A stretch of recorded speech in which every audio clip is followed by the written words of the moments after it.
আচ্ছা কি হয়ে গেল টেস্টটা। আচ্ছা তাহলে আমরা প্রথম অধ্যায় শুরু করি, ঠিক আছে। প্রথম অধ্যায় হচ্ছে তোমার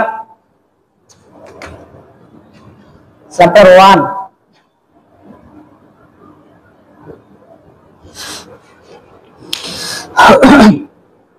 এক নম্বর অধ্যায়ে যে টপিকগুলো ইম্পর্টেন্ট আছে খেয়াল করো।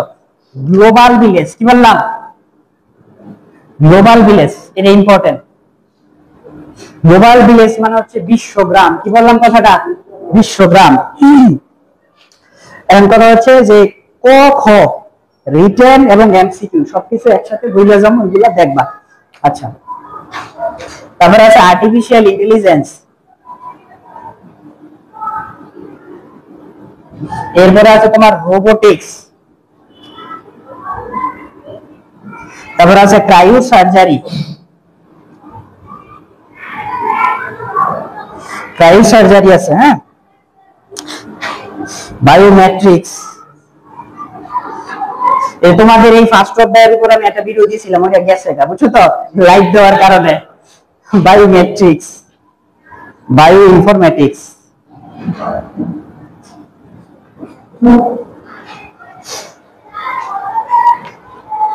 আচ্ছা, ভার্চুয়াল রিয়েলিটি,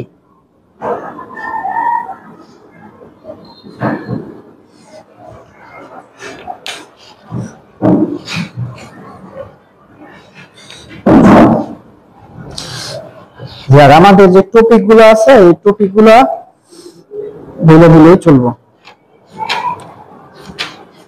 আচ্ছা, কথা হচ্ছে যে গ্লোবাল ভিলেজ আছে এর সম্বন্ধে সবচেয়ে ইম্পর্টেন্ট কথা হচ্ছে এই গ্লোবাল ভিলেজ কথাটা কে বলছে এটা একদম মাথায় লাগবে। Marshall McLuhan. কি বললাম?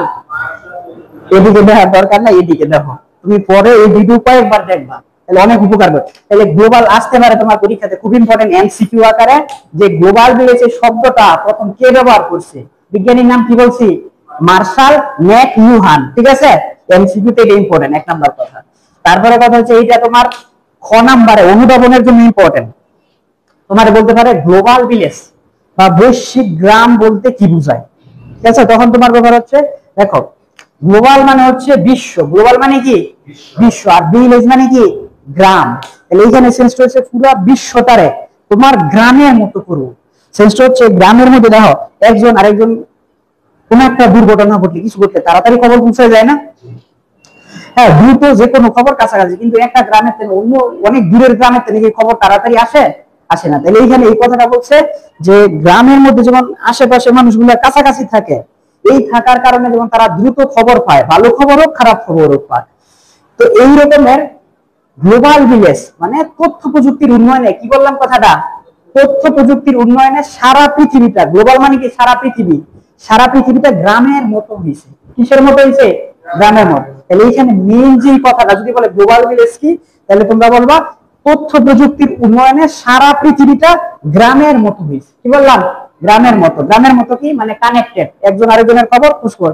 দেখো যে ধরো একজন ডাক্তার বিদেশ আছে, এখন তুমি এই বাসায় বসে অনলাইনে কল দিয়ে ডাক্তারের কাছে পরামর্শ নিতে পারো, এক নম্বর কথা। তারপরে তোমার কেউ আত্মীয় স্বজন বিদেশ চলে গেছে, যখন এই তথ্য প্রযুক্তি ছিল না, মানে ইন্টারনেট ছিল না, মোবাইল ফোন ছিল না, মানে একজন আরেকজনের যোগাযোগ, তখন কি তুমি একজন বিদেশ গেলে কমপক্ষে 5-6 দিন পরে এর খোঁজ খবর পাওয়া যায়, চিঠি আসা লাগতো, ঠিক তো? এখন তোমরা বলবা উদাহরণ দিবে সুন্দর করে, তথ্য প্রযুক্তির উন্নয়নের কারণে যে কেউ বিদেশে গেলে আমরা দ্রুত মুহূর্তের মধ্যে তার খোঁজ খবর নিতে পারি। হ্যাঁ, যত সুন্দর যে কথাগুলো বলতেছি নাম্বার বেশি হবে। তাহলে বলবো গ্লোবাল ভিলেজ ধারণাটা হচ্ছে যে সারা পৃথিবীটাকে গ্রামের মতো ছোট করা এবং কানেক্টেড করা। কি করা? কানেক্টেড করা। একজন আরেকজনের যেরকম গ্রামের মানুষ দ্রুত খোঁজ খবর নিতে পারে, ঠিক ওই রকম তথ্য প্রযুক্তি ব্যবহার করে সারা পৃথিবীর মানুষের খোঁজ খবর যে কোনো যোগাযোগ করা যায় গ্লোবাল ভিলেজের মাধ্যমে। এই ধারণাটাই গ্লোবাল ভিলেজ। হ্যাঁ, এই ধারণা প্রবর্তন করছে কে বলতো? কার নাম বলছি? Martial McLuhan. ইম্পর্টেন্ট অ্যান্সার গেল। এরপরে আছে আর্টিফিশিয়াল ইন্টেলিজেন্স, ঠিক আছে। এর সাথে তোমার আসতে পারে, বলতে পারে যে নিচের কোনটি এমসিকিউ তে আর্টিফিশিয়াল ইন্টেলিজেন্সের উদাহরণ, কথা বুঝো? তখন তোমার বলতে পারে যে চ্যাট জিপিটি, কথা বুঝছো তো? Chat GPT.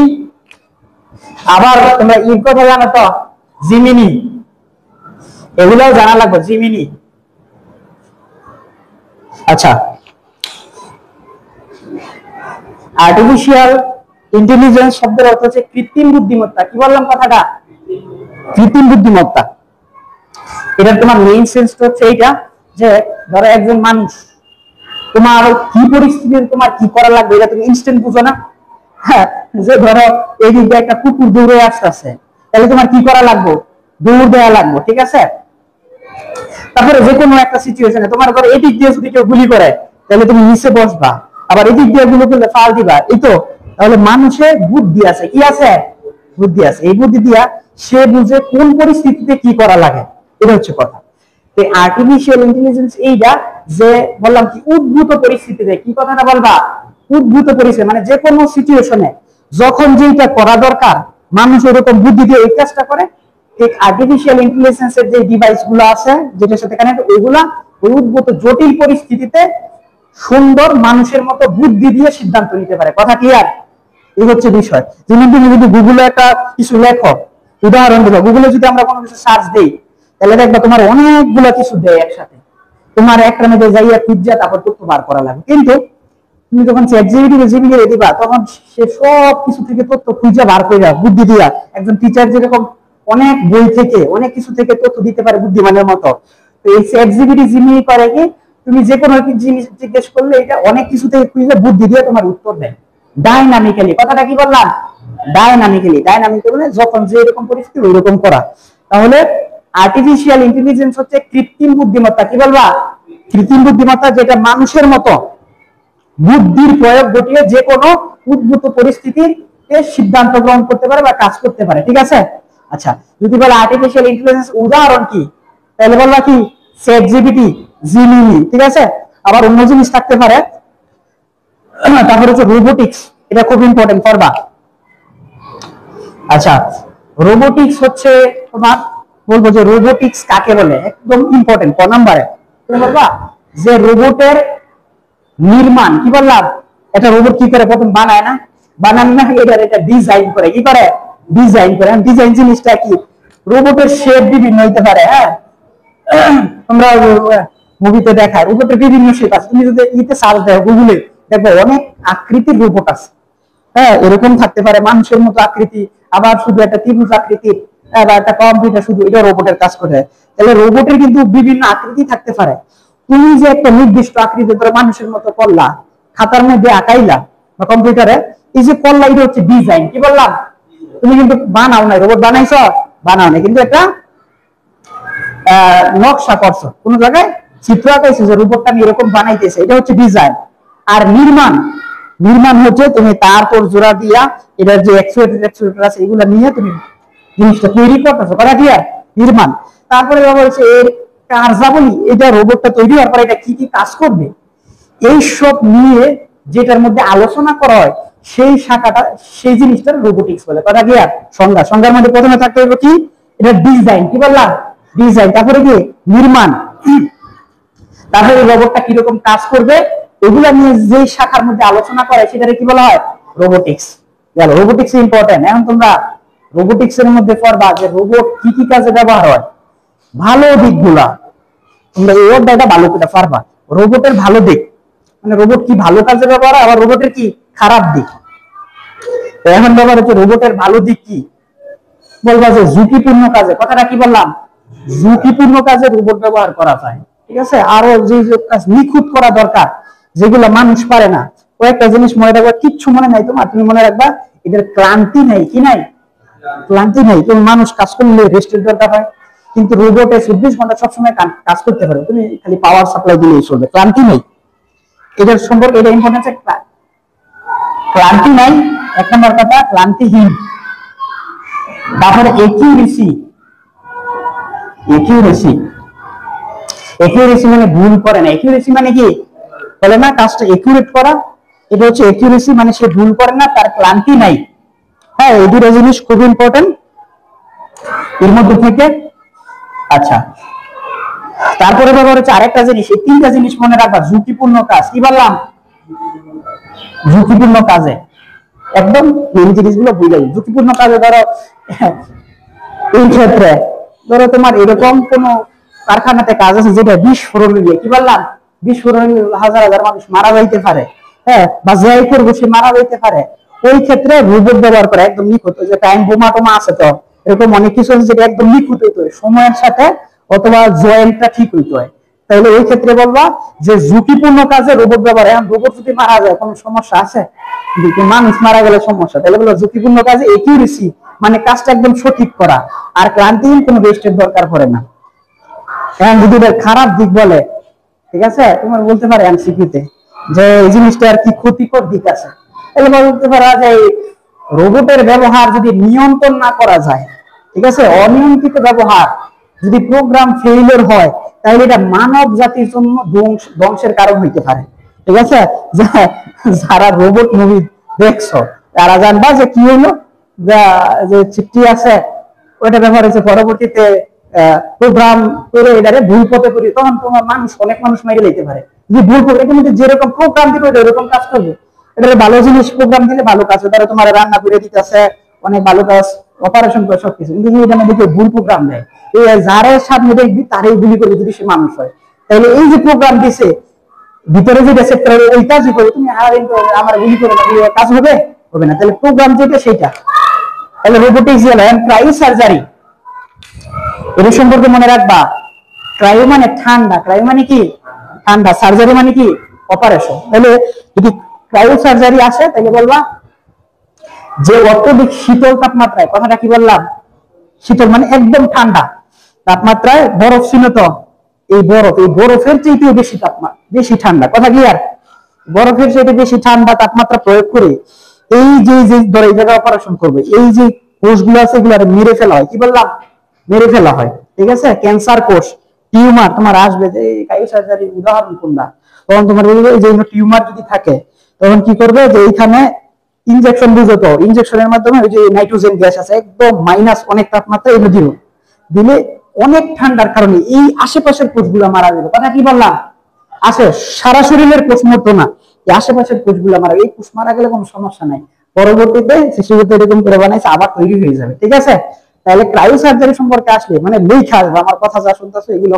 শুনবা আর বিনয় লাগবে, এই কনসেপ্টটা আসবে। বলবা ক্রায়ো সার্জারি হচ্ছে অনেক শীতল অবস্থায়, কি অবস্থায়, শীতল অবস্থায় ইনজেকশনের মাধ্যমে ওই নির্দিষ্ট জায়গায় যেখানে টিউমার হয়েছে অথবা ক্যান্সার হয়েছে ওই জায়গায় পুশ করা, তখন ওই জায়গার যে টিস্যুগুলো আছে, কোষগুলো, ওইগুলো মারা যায়। খারাপ কোষগুলো, ভালো কোষ না খারাপ কোষ, খারাপ কোষ, ক্যান্সার আক্রান্ত কোষ অথবা টিউমার আক্রান্ত কোষগুলো মারা যায়, আর ভালো কোষের এরকম করে ক্ষতি হয় না। ঠিক আছে, তো এই ক্রায়ো সার্জারিটা ভালো না খারাপ, ভালো। তারপরে আসিলের অপারেশন, টিউমার এগুলোর অপারেশনের ক্ষেত্রে ব্যবহার করা হয়, এটার অপারেশনটা জটিল না, কথাটা কি বললাম, জটিল না। তোমার বলতে পারে যে অন্য সার্জারির পরিবর্তে তুমি এটা কেন ব্যবহার করবা, তখন বলবা যে এটাতে ক্ষতি কম, হ্যাঁ, রিস্ক কম, অন্য সারা শরীরের ক্ষতি হয় না। ঠিক আছে, খালি ওই নির্দিষ্ট জায়গার ক্ষতি হয়। ঠিক আছে, ওই তুমি রেডিওথেরাপি, তারপরে আরেকটা কি রেডিওথেরাপি একটা ক্যান্সার রোগের, আর কেমোথেরাপি, দুটো থেরাপি আছে, এগুলো সারা শরীরে চুলটুল ফিরে যাবে না, অনেক ক্ষতি হয়। তাহলে ক্রায়ো সার্জারি সম্বন্ধে আসলে খুব বলো, কি বলবা, খালি একটু বলতে পারলেই চলবো, হলটাই লাগবে, বলো এটা কি। হ্যাঁ হ্যাঁ হ্যাঁ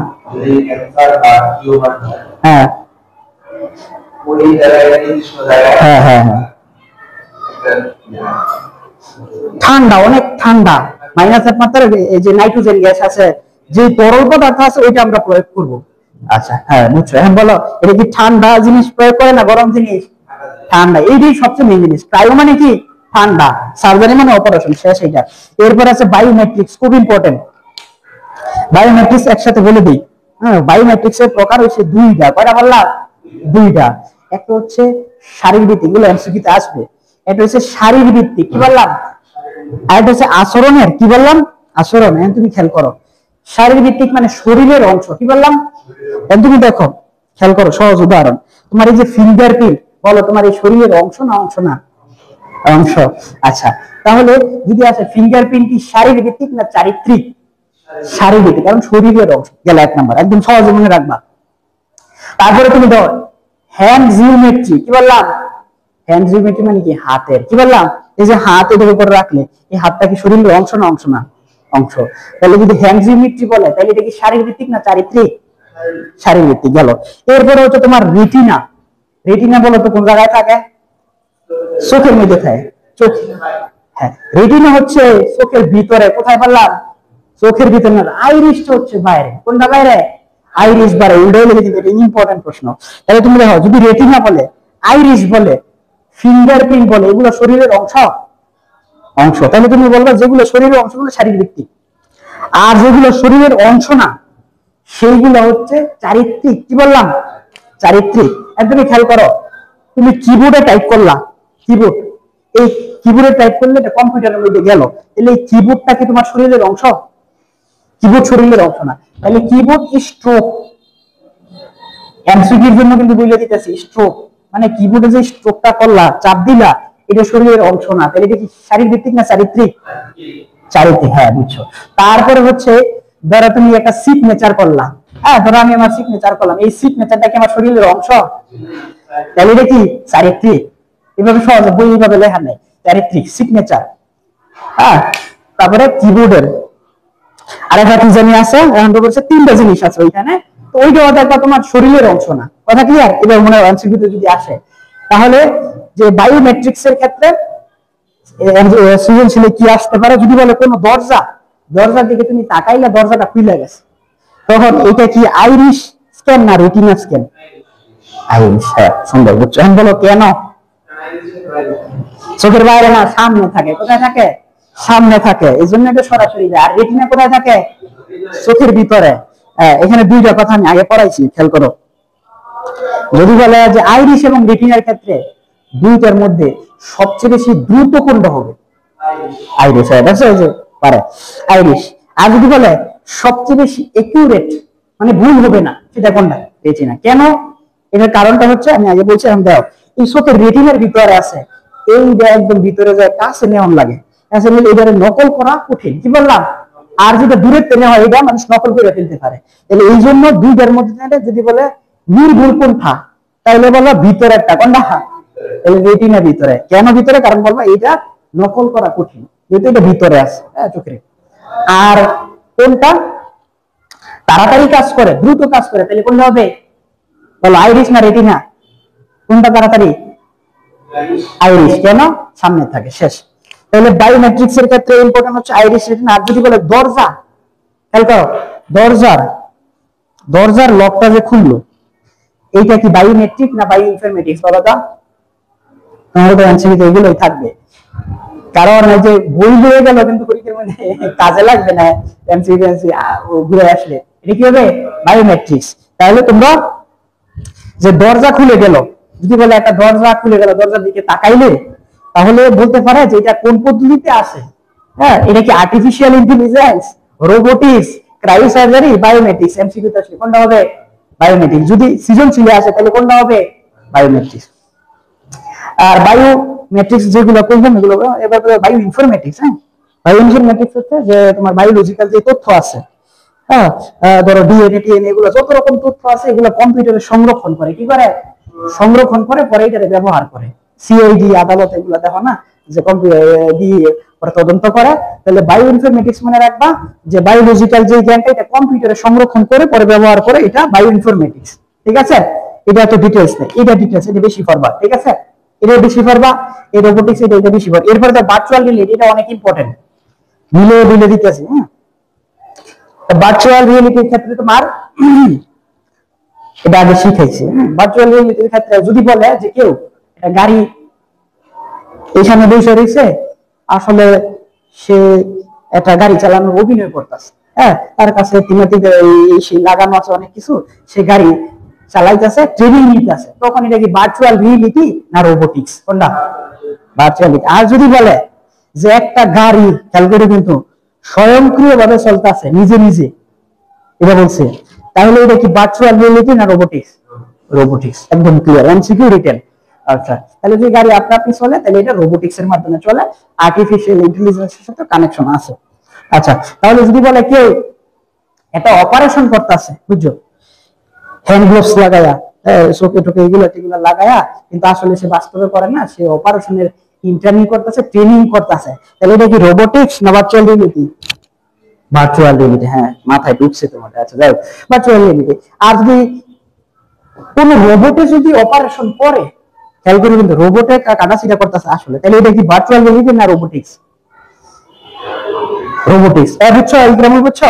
তাহলে এই যে সৃজনশীল দিলে এটা পারা লাগে, অধ্যায় মোটামুটি ইম্পর্টেন্ট গুলো শেষ। আমি এইগুলো তোমরা পড়বা এরপরে। এরপর আমরা দ্বিতীয় অধ্যায়। আরে তোমার নাম কি? রায়হান। তুমি কি রাতে ঘুমাও নাই নাকি? কারেন্ট ছিল না?